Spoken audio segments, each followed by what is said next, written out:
morning or good afternoon, everybody, wherever you are. Thank you for tuning in this morning. Welcome to the Training, Learning, and Development Community, TLDC. And hey, Joe, how's it going? Kim, Kara, thanks for coming in this morning. I'm glad that you're here. Today, we're talking with Nick Floro from SealWorks. And we're doing a community showcase. Nick has been a member and supporter of TLDC for a really, really long time. Has just been fantastic. I mean, you were at the first conference that we ever put together in 2016, that San Diego event, which was a lot of fun. Wait, did you actually go? I know you sponsored. Were you there? Yes, that one I was there. Good. Yeah, that was a nice in and out for a nice day or two. It was pretty fun, and so you've been helping us out for a really, really long time. And Nick, I really, really appreciate the support, and so I'm excited to just have you in today. Now, for those of you that may not be aware of what this format is, I'm calling them like community showcases or member showcases, where we're just talking to community members about more about their personality, about who they are as individuals, maybe a little bit about what they do professionally, but the focus is more about maybe who they are in the workplace, and kind of just like just kind of a standard podcasty type of interview. And these are actually really popular on my podcast channel. They get downloaded quite a bit. I'm really surprised. Like, I'm not sure if it's because people want to find out more about individuals or what, but they get downloaded quite a bit. So let's start this out. So I've got 17 questions and 30 minutes. We probably won't get through all 17. Hopefully you can answer these all with vigor, but let's get started. So, okay, Nick, so let's see. I know you as kind of a technologist. I know that as far as media is concerned, you were just like, I can't think of anybody off the top of my head that in L&D that is probably more proficient with learning media than you are. You've won a Guildmaster award. You just all over the place. You have literally shared your knowledge with thousands of people over the years. I mean, at events, you fill up rooms. I mean, last time at DevLearn, I walked into one of the ballrooms and you had a huge room packed. And so, so what is something like that you've seen change from when you just first started and where you are now in L&D? And this isn't in the list, but I was just thinking, I'm like, what? It's on the script.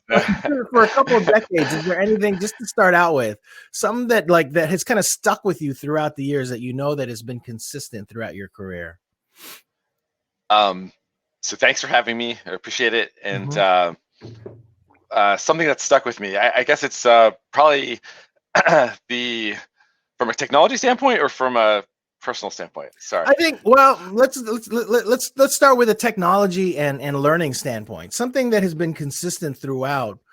Like, I think I don't know, it must have been maybe 2006, maybe the first time that I met you. I don't know, I think maybe in Orlando or something like that. And just to now that it's 14 years later. And is there anything that you can see that you've been able to consistently take with you that's kept you successful professionally?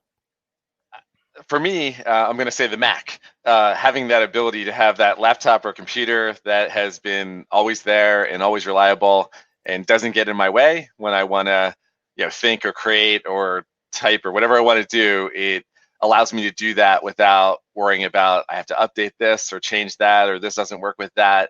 It just lets me go. And having that freedom or that ideology is something that really helps me to focus on whatever needs to be done. And I try to build that same philosophy into whatever I'm working on. Oh, that's great. That's a great answer. Is there anything personally that you can add to that? Like any types of ideals or ideology that you have that has helped you build this level of consistency? For me personally, I think if for my closest team members, family, I don't keep a grudge, or if you do something to make me mad, it's like for 30 seconds, and then they're like, "Why are you happy?" Like the kids always ask me, like, "Why aren't you mad at me still?" Um, so that ability to flip a switch and like be instantly smiling again, and you know, like how do we do the next thing, or how do we fix this, or how do we get around that, or yeah, keep on moving. I love that. That's such a Yeah. great answer. Okay, so I'm getting some questions voted up now, so we're just going to get into this. What's the favorite part of what you do? Favorite part of your profession?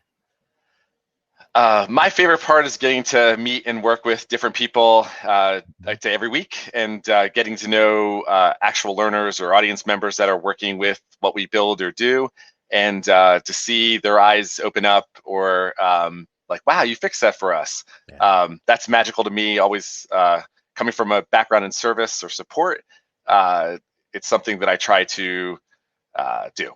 Yeah.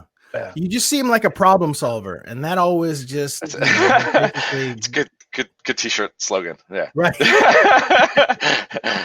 We solve problems. Right. No, and I think that's one of my favorite things about being in this space is just the fact that you get to help people. Right. And so yes. I think that if you're passionate about that, you'll do well. Thanks for that. Yes. All right. So let me go. Is there anything that you wish you had known when you started out before you got into this? Anything in particular that now? Yeah. Two things, and I think back and I'm like, why didn't I know that? Like common sense, but like it's okay to fail. Like when you make a mistake, like going up to it, think about what you can do to fix it or address it, or how you'll avoid it next time, or not make that same mistake again. And I think that's a big thing that I've seen resonating in the learning community over the last several years, is that people are starting to realize that, or rather than trying to get someone to click through or do something to perfection, it's okay to fail, or we can learn faster by failing and seeing what we did right or wrong, and helping them to think about those different situations. No, totally agree with that. Yeah. From a personal level, I'm super shy. And like learning how to be not shy. So like if you put me on like this, I'm cool. I can turn it on. But if you put me in a room with everybody, I'm like, hi. Maybe if you come over to me. So I wish I still to this day, I wish I do a better job with that.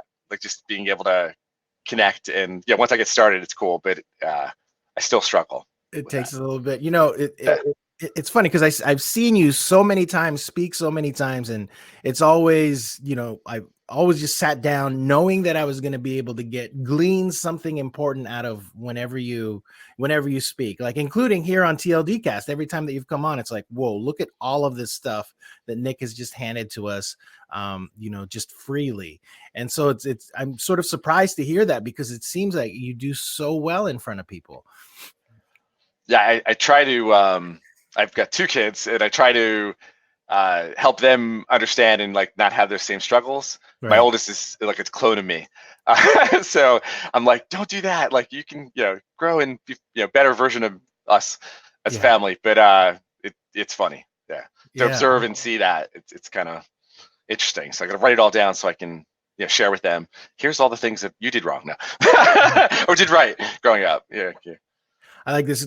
Joe Cook is saying it can be so challenging to start. A great question I've heard asked is, what have you been working on today?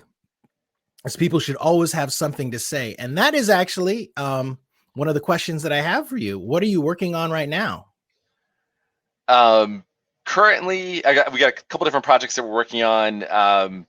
One of my favorite projects that I think I'm going to be connecting with you a little bit later on this month is around this educational product that helps kids learn how to think and write, and putting pieces together. And it's so funny. My kids don't get to use it in their school district, and seeing how kids start to understand the process of writing and understanding and blocking out data.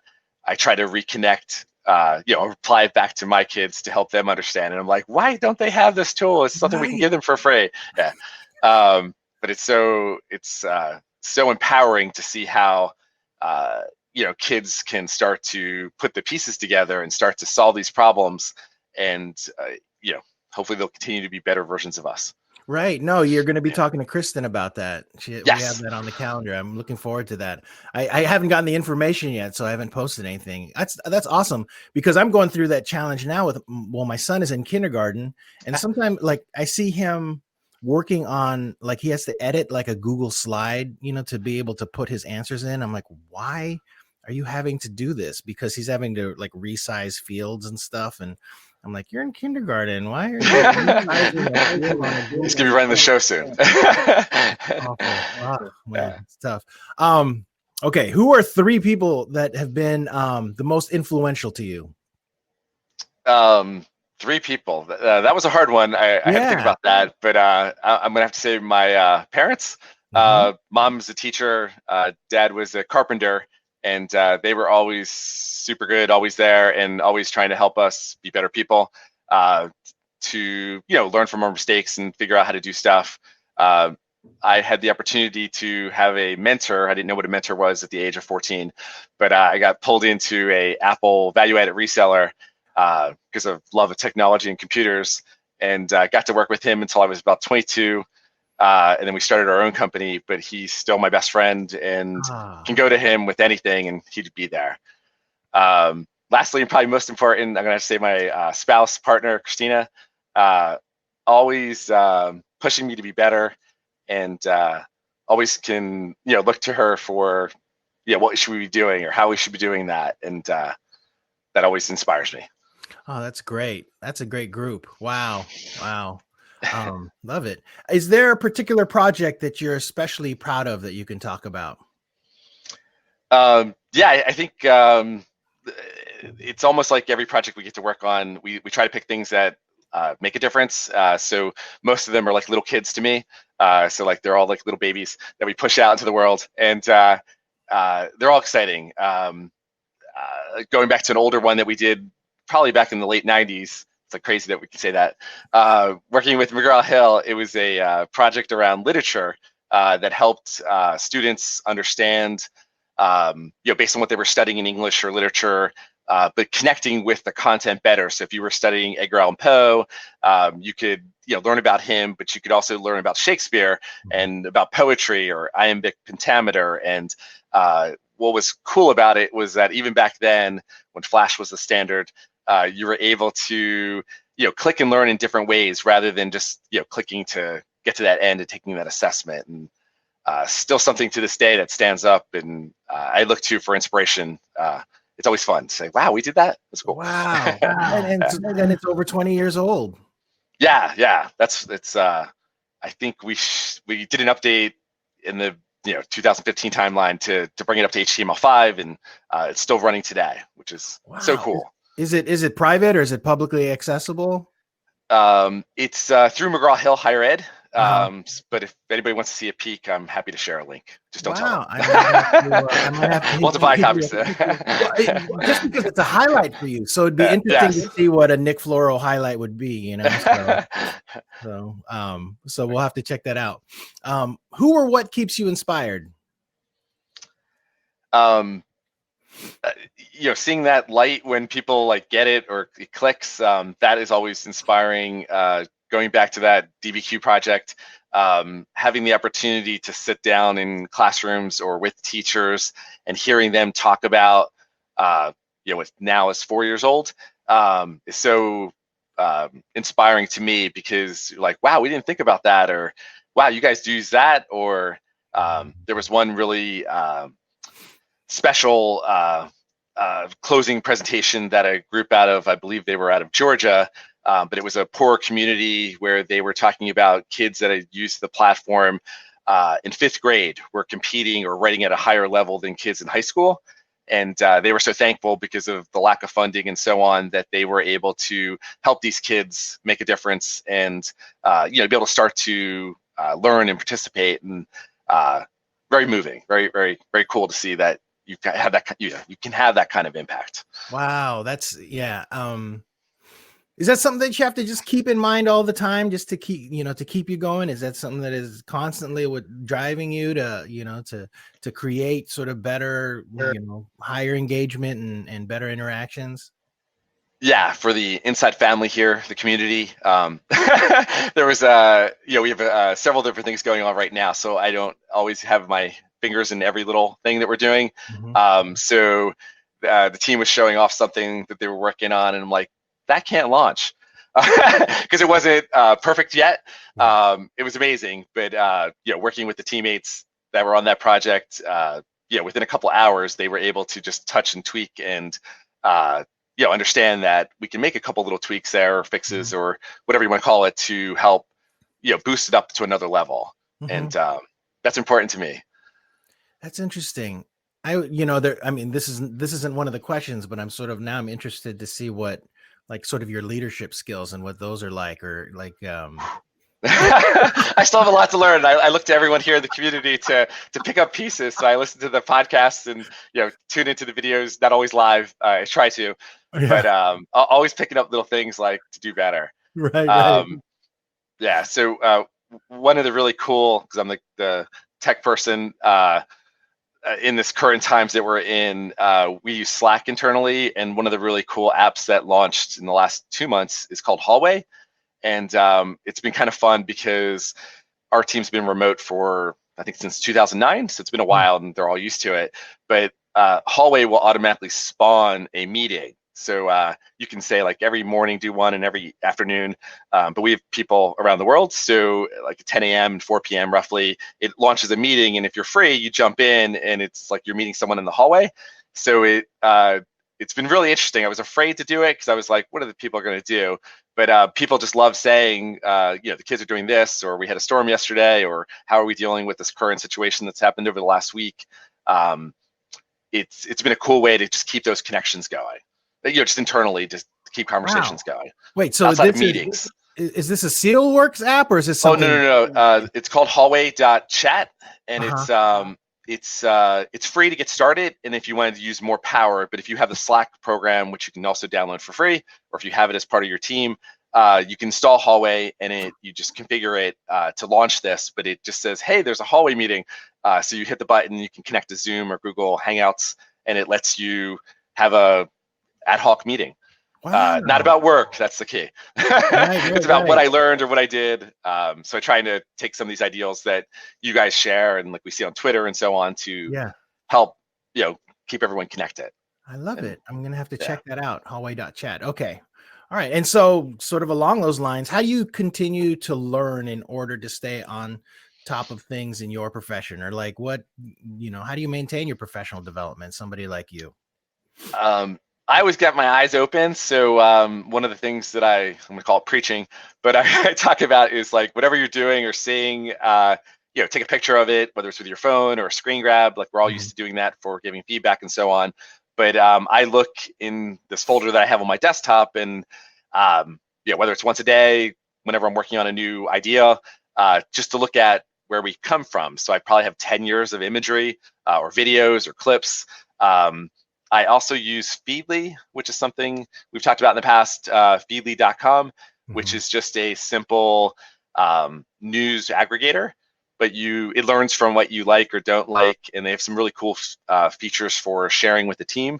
But it lets me just kind of, like, I'll go there at least once a day, and as a personal goal, I get upset, and usually it happens at least once a week, where I have 1,000 items to review. And you don't review them all, but you just kind of scroll through them, and it's very organic. It's very easy, but it's all about things that you love or like or are interested in, and try to grab one or two a day to read and understand, and share it with my team to help them move farther or further up the knowledge chain. Wow, so very kind of just sort of informal. Yes. I also tune in and watch some of the casts afterwards, as well as just looking at what's out there. Some of the cool things that have excited me over this year probably are some of the tools to convert like your video or audio to text, and that helps me just kind of see it. Sometimes I want to go the other way, so for whatever reason I'm wired to fall asleep when I read. It just doesn't click. Only a book. Yeah, so the kids would make fun of me because I'd be on the lower bunk reading, and the book would fall on my face, and they'd be like, "Haha, Dad fell asleep. Now wake up! No, finish the chapter." Uh, um, but if I'm on a device, I guess because the lighting, it doesn't happen. So like often in a car, I'll have an audiobook on or something, but I look for things that kind of click and inspire, and if it's something that doesn't resonate or make sense, I'll ask a teammate to read it and talk about it, or I'll switch gears. Look for something else. Yeah. Nice. All right. So let's go on to this question. What other kind of jobs have you worked? So I've been lucky. I started out working on lawns. I worked at a gas station for about a year. And then my mentor, G2, he allowed me to work at the computer store when I was about 15. And worked with him till I was about 22, and they were, selling to families and so on. So I worked in service and support, and I got to travel around the U.S., Toronto, to, by the time I was 16, 17, I wasn't driving yet. It was kind of funny, but it's doing installations and teaching people how to do printing, pre-press on computers. So I learned a lot about customer service support and how to talk or, get the data that you need to help them. So that probably gave me a great foundation. One of my favorite stories I share is when we started our own company, Apple used to have these value-added resellers. I'm sorry, these stores, these market centers, before they had stores, and they had one in Philly. So we used to go down there to see events, and before the internet was what it is today. Like, whoa, that's so long ago. But we had two engineers one engineer and one Apple sales guy, but they would work with us to present. So at first they would have us do like 2 minutes, and then like 20 minutes, and then 2 hours. But that was huge. And by the end of the year, I was talking for a full day, and then you couldn't shut me up. You couldn't turn me off once you started. So that was a huge opportunity, and they would just coach, and you'd have packed rooms because back then, people had to physically come to learn. They're like, oh my God. But that was a huge opportunity, and got to work with bigger agencies, corporations to do stuff. So lots of experience, and learned now at the later age of what to do, what not to do. To help people. The path has been fairly straightforward for you then, just like, from there to here, because it seems like that's what you've been doing for a really, really, really long time. Yes. Yeah. I've been really lucky.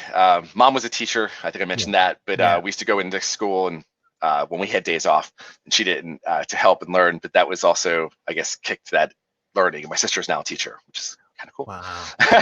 She didn't want to be. She's like, I'll never be a teacher. And she became a teacher. It's funny how that happened. So funny. Yeah. Now here's a question that I'm personally really interested in. If you could have a tool or service that you don't currently have, what is it? Yeah, we just watched Captain America 3, the family this week, the kids, the boys. But that Tony Stark technology where you flip your phone and whatever's on the screen comes out next to you like a hologram. I want that. I want to be able to flip it so you all can see my screen right now. But then it would be holograms, like the holodeck would be my next favorite thing. But I hope that I get to play with that technology before I move on. Right. Yeah. That's funny. I like how you're. I mean, those technologies barely even exist, right? I mean, like I think I've seen some sort of mock-ups of of holograms and things like that, but yeah, they're trying to get there. Do you ever mess around with VR at all? I don't recall.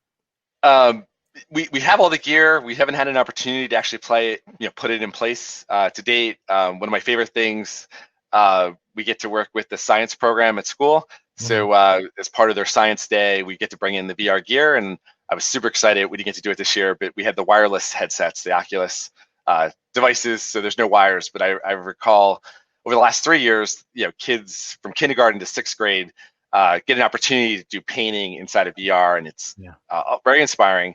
But they have no problem. They just start doing it. And one little girl, she was tall for her age, I think I shared in the past, is she would start spinning, and I'm like, whoa, slow down, because the wires were going around her. Yeah. So I was really excited to to go wireless this year, but hopefully next year we'll get to do it. But Oh, just cool to kind of open their eyes to it.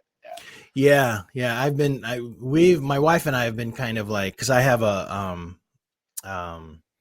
have an HTC Vive that I never boot up. It's like, it's sitting here, and this is probably the best time ever to like to like escape with VR, but I haven't introduced it to my son yet, who's 6. So we're kind of trying to figure out whether or not it's okay. It's 10, like a little bit, like a couple minutes here and there, but I think they say 10 to 12. And that little tiny manual they give you, like it's like 200 pages and like this big, like 2 by 2 inches. It's like, the data's still not there, so I would be cautious. Right. No.